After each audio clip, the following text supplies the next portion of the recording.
ज्यादा दुख है, संकट बहुत भारी है, इतना बड़ा संकट है कि वो निपट ही नहीं रहा। फिर एक लोटा जल, उसमें थोड़ा सा चंदन का छींटा, एक सफेद पुष्प शिवजी पर चढ़ाकर उस चंदन के जल को, लाल चंदन मिल जाए तो ज्यादा अच्छा, शंकर भगवान पर धीरे धीरे अपने हृदय की कामना कर कर। जैसे हमारे यहाँ झाड़ू की महत्वता कही, जो झाड़ू होती है बुआरी होती है, ये झाड़ू को अपन झाड़ते हैं, ये महाराज 3 जगह पर नहीं रखना चाहिए। कितनी जगह पे नहीं रखना है? 3 जगह। पहला, जिस कमरे में पति पत्नी दोनों सोते हों उस कमरे में झाड़ू कभी मत रखना, क्योंकि पति पत्नी में क्लेश बना ही रहेगा, आपस में प्रेम स्नेह नहीं रहेगा। जिस कक्ष में पति पत्नी सोते हों रहते हों उस कमरे में झाड़ू कभी नहीं होना चाहिए, बुआरी नहीं होना चाहिए। दूसरा, जिस कक्ष में हॉल में लोग आकर बैठते हों और वहां कोई सोफा सेट लगा हो, कोई पलंग लगा हो, उस पलंग के नीचे, उस सोफे के नीचे झाड़ू नहीं होना चाहिए। सास और बहू का संबंध अच्छा नहीं रहता, विवाद होगा ही, ये पक्का। तीसरा, देवी कहती है जिस घर में स्त्री दोपहर में सोती होगी उसके घर में दुख और दरिद्रता दोनों जाएंगे। जिनके घर में कांटेदार पेड़े लगे होंगे, पौधे लगे होंगे, उनके घर में दुख और दरिद्रता दोनों जाएंगे। जिसके घर में संपदा की कमी हो, पैसा आ ही नहीं रहा हो, सब दूर उलझ गया हो, बहुत टेंशन चल रहा हो, गन्ने का रस जानते हो? ईख का रस, गन्ने का रस तुलसी जी के क्यारे में हाथ में लेकर 7 बार अपना नाम और गोत्र बोलकर छोड़ दो, जिंदगी में 3 साल में तो करोड़पति बनकर बैठ जाओगे, कभी लक्ष्मी की कमी नहीं आती। चंदन बेलपत्री की बीज पत्ती पर महाराज, और बीज पत्ती पर जब चंदन लग जाए, लगने के बाद में ये दोनों पत्ती पर लाल चंदन लगा लीजिए। इन दोनों पत्ती के बीच में जो डंडी का भाग होता है, आपको कहा था, आपको स्मरण में होगा शायद, हमने जब बेलपत्री की महत्वता बताई थी तो उस बेलपत्री की महत्वता में कहा था ब्रह्मा विष्णु महेश ये 3 हैं, बोला था। बीच में ये बड़ी पत्ती से लेकर जो 2 पत्तियां होती हैं, इनके बीच में जो जगह बचती है, इसमें मां पार्वती के 64 योगनियां, मां पार्वती अपनी पूर्ण सिद्धि के साथ में जितनी भी देवी के स्वरूप हैं, वो माता 64 योगनियां देवी के स्वरूप में यहां पर विराजमान होती हैं। 2 पत्ती के नीचे से जो डंडी होती है नीचे तक, ये पूरी डंडी में 33 कोटि देवी देवताओं। श्री हरि को बन सके, अगर लक्ष्मी की कमी है, लक्ष्मी नहीं आ रही है, व्यापार नहीं चल रहा है, तकलीफ बहुत ज्यादा है, घर में कष्ट है, कर्जा ज्यादा है, तो एक तांबे के कलश के ऊपर, तांबे के कलश में पानी भरना, कटोरी रखना, उस पर लक्ष्मी जी की मूर्ति रखनी। लक्ष्मी जी की मूर्ति नहीं हो तो चांदी का सिक्का रखना।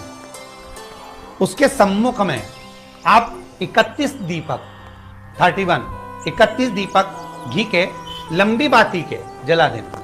महाराज, अमावस्या, पुरुषोत्तम की अमावस्या, तुलसी की लकड़ी पानी में घुमाकर, लकड़ी नहीं हो तो माला तो होगी ही, जल में भ्रमण कराकर, जल में घुमाकर, तुलसी की लकड़ी को जल में डालकर स्नान जो करता है, मात्र घुमाना है, लकड़ी डालकर नहीं रखना है, घुमाकर अपने पूजन वाले स्थान पर रख लो, या पानी में पहले से घुमा लो, उस पानी को ले जाकर डाल दो। अमावस्या स्नान जो जीव करता है, शिव महापुराण की कथा कहती है, जितनी वर्ष में सोमती पड़ती है, सोमती अमावस्याएं पड़ती हैं, शनिचरी अमावस्याएं पड़ती हैं, सारी अमावस्या का पुण्य उस जीव के खाते में चला जाता है। तो देवी कहती है जिस घर में स्त्री दोपहर में सोती होगी उसके घर में दुख और दरिद्रता दोनों जाएंगे। जिनके घर में कांटेदार पेड़े लगे होंगे, पौधे लगे होंगे, उनके घर में दुख और दरिद्रता दोनों जाएंगे। जिन शुगर लेवल में आ जाएगी, बीपी लेवल में आ जाएगा, खाओ तो सही, खाओ तो सही, डॉक्टर कह देगा 50,000 रुपए की जांच करा देगा, 25,000 1 लाख रुपया लगा देगा, और 25-50 हजार रुपए लगाकर 5-5 हजार की दवाई खाएगा ना, तब उसको संतुष्टि में अगर बेलपत्र मिल जाती है ना तो लोग इसका मोल तत्व नहीं समझते। जो पैसे से मिलता है ना तो लोगों को अच्छा लगता है कि मैं दवाई खाऊंगा ना तो फायदा होगा। औषधि सोच है, कीमत नहीं समझ।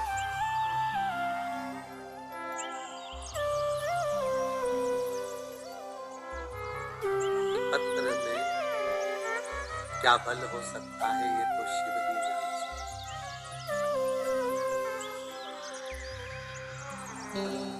बीपी, थायराइड,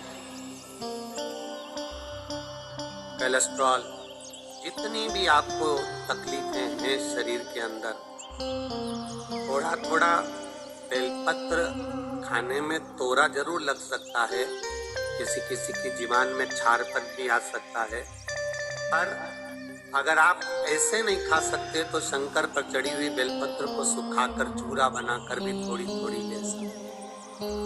कुंदकेश्वर महादेव का नाम आप धारण कर सकते।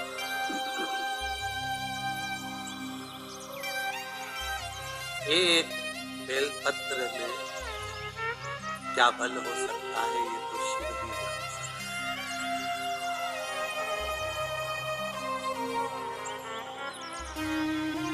जिसकी शुगर, बीपी, थायराइड, कोलेस्ट्रॉल, जितनी भी आपको तकलीफें हैं शरीर के अंदर, थोड़ा थोड़ा बेलपत्र खाने में तोरा जरूर लग सकता है, किसी किसी की जीवान में छारपन भी आ सकता है, पर अगर आप ऐसे नहीं खा सकते तो शंकर पर चढ़ी हुई बेलपत्र को सुखाकर चूरा बनाकर भी थोड़ी थोड़ी ले सकते। कुंदकेश्वर महादेव का नाम आप धारण कर सकते।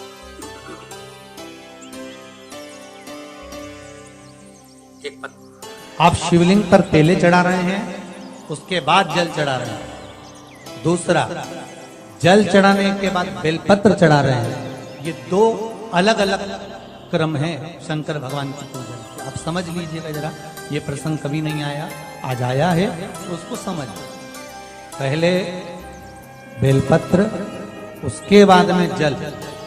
जो बहुत ध्यान से सुनना भाई नवेगांव वालों, फिर कहूंगा, अगर दिल में कोई बात है और आपकी वो कामना पूरी नहीं हो रही, बहुत प्रयास कर लिया आपने, कामना सिद्ध नहीं हो रही, एक लोटा जल, एक जल का पात्र लीजिए, उस जल के पात्र को लेकर उसमें थोड़ा सा लाल चंदन डालकर बेलपत्री के वृक्ष के नीचे और देवाधिदेव महादेव को चढ़ाना प्रारंभ कर दीजिए। शिव को जोड़िए थोड़ा सा।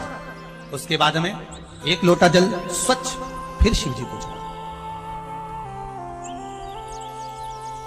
प्रयास करो बेलपत्री मिले, उस बेलपत्री पर लाल चंदन तीनों पत्तियों पर लगाकर लाल चंदन बेलपत्री के वृक्ष के नीचे समर्पित कर कर, उसी बेलपत्री के वृक्ष के नीचे का बेलपत्र वापिस लेकर श्री शिवाय नमस्तुभ्यं बोलकर आपकी कामना कहकर भगवान शिव पर, अघोरेश्वर महादेव का नाम लेकर आप चढ़ाना प्रारंभ करिए। बाबा आपका कार्य 3 महीने के अंदर पूर्ण कर देते हैं। शिवरात्रि के दिन बेर चढ़ाने का बड़ा महत्व है, और शिवरात्रि पर चढ़ा हुआ वो बेर उठाकर ले आइए और उस बेर को उठाकर रख लीजिए। मान लो किसी को उदर से जुड़ी हुई जब तकलीफ रहती है, पेट से जुड़ी हुई तकलीफ रहती है, पेट से जुड़ी हुई कोई भी प्रॉब्लम हो, अगर पेट से जुड़ा हुआ कोई भी रोग आपको लग गया और डॉक्टर की दवाई चल रही है, सारी औषधि चल रही है, जो शिवरात्रि पर आपने बेर चढ़ाया है वो बेर अगर आपके यहाँ रखा हुआ है, वो बेर उस रोग वाले व्यक्ति को खिला दीजिए। आधे घंटे के अंदर पेट का दर्द, पेट की तकलीफ, पेट का कैसा भी रोग होगा एकदम आराम लग जाएगा। उस बेर में इतना दम, इतना प्रबलता आ जाती है शंकर को जो शिवरात्रि के दिन बेर चढ़ाया जाता है। भगवान शंकर ने माता पार्वती से कहा था, पार्वती जब मनुष्य रोग से ग्रसित होगा, यह मानव का शरीर जब रोगों से घिर जाएगा, तब तेरे फेंके हुए कुंदुक नाम का अगर वो स्मरण करेगा और कुंदकेश्वर का नाम लेकर एक लोटा जल लाल चंदन मिलाकर मेरे शिवलिंग पर समर्पित करेगा तो वो रोग से मुक्त हो जाएगा। ये आपका कोई काम अटक रहा है, कोई काम नहीं हो रहा, बहुत परेशान हो गए, बहुत थक गए उस काम के लिए, सबके हाथ भी जोड़ लिए, सबके पास होकर आ गए, और वो काम बढ़ ही नहीं रहा, तो निवेदन करते हैं, घी के दिए में काली तिल डालकर सोमवार के दिन शंकर जी के मंदिर के सामने तुम रुका जी का नाम लेकर दिया लगाकर, जिस काम को तुमने दुनिया के आगे कहकर देख लिया, कर देख लिया, नहीं हुआ, उस कार्य को एक बार दिया लगाकर निवेदन कर फिर जाकर देखना, काम आगे बढ़कर ही रहेगा, छूटेगा नहीं। आप में से कितने लोग हैं जो शंकर जी के मंदिर में जाकर चंदन की 3 उंगलियां शिवलिंग पर घुमाते हैं? तो ये 3 उंगली घुमाने का फल क्या है? तो आपको लगेगा भगवान शंकर को त्रिपुंड लगाना है। जब कोई पुरुष, नारी या बच्चा अगर चंदन लेकर गया है, अष्टगंध लेकर गया है, या जल चढ़ाने के बाद चंदन भी नहीं है, अष्टगंध भी नहीं है, लाल चंदन भी नहीं है, और मात्र उंगली से 3 लाइन खींचता है, उसका मतलब त्रिपुंड लगाना नहीं होता, उसका मतलब होता है कि उसने एक पार्थिव शिवलिंग का निर्माण कर पूजन कर ली है। कभी मौका मिल जाए, विवाह शादी में देरी हो रही हो, या कोई नया कार्य चालू कर रहे हो उसमें देरी हो रही हो, या कोई सर्विस के लिए, नौकरी के लिए जा रहे हो और वो कार्य नहीं हो रहा हो, तो एक धतूरा, केवल एक धतूरा, उस धतूरे को फोड़कर उसके अंदर का फल निकालकर उस फल को शिवलिंग पर चढ़ाकर 1 लोटा जल शंकर भगवान को समर्पित कर। दिन होना चाहिए मंगलवार। कौन सा दिन होना चाहिए? जम के बोलो जरा, मंगलवार। समर्पित करो। उसके बाद में आप विवाह के लिए अगर समर्पित करे हैं तो विवाह में देरी नहीं होगी। व्यवसाय और व्यापार के लिए या नौकरी के लिए समर्पित करे हैं तो उसमें देरी नहीं। अमावस्या, पुरुषोत्तम की अमावस्या, तुलसी की लकड़ी पानी में घुमाकर, लकड़ी नहीं हो तो माला तो होगी ही, जल में भ्रमण कराकर, जल में घुमाकर, तुलसी की लकड़ी को जल में डालकर स्नान जो करता है, मात्र घुमाना है, लकड़ी डालकर नहीं रखना है, घुमाकर अपने पूजन वाले स्थान पर रखना, या पानी में पहले से घुमा लो, उस पानी को ले जाकर डाल दो। अमावस्या स्नान जो जीव करता है, शिव महापुराण की कथा कहती है, जितनी वर्ष में सोमती पड़ती है, सोमती अमावस्याएं पड़ती हैं, शनिचरी अमावस्याएं पड़ती हैं, सारी अमावस्या का पुण्य उस जीव के खाते में चला जाता है। तो सूर्य का बहुत अच्छा क्रम है महाराज, वो केवल शिवरात्रि के दिन करने का होता है।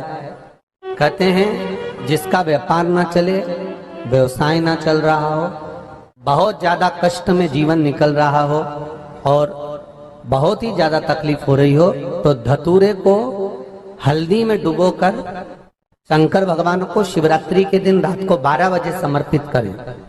उस धतूरे को वापस उठा लाएं 5-10 मिनट के बाद, श्री शिवाय नमस्तुभ्यम बोल कपड़े में उसको बांधकर व्यापार वाली जगह में कहीं पर भी उसको बांध दिया जाए। व्यापार पीछे नहीं हटता, व्यापार अग्रण्य भाव में बढ़ता चले जाता है। महाराज उस धतूरे को केवल परंतु शिवरात्रि के दिन रात को 12 बजे ही किया जाए, हल्दी में डुबोना पड़ता है।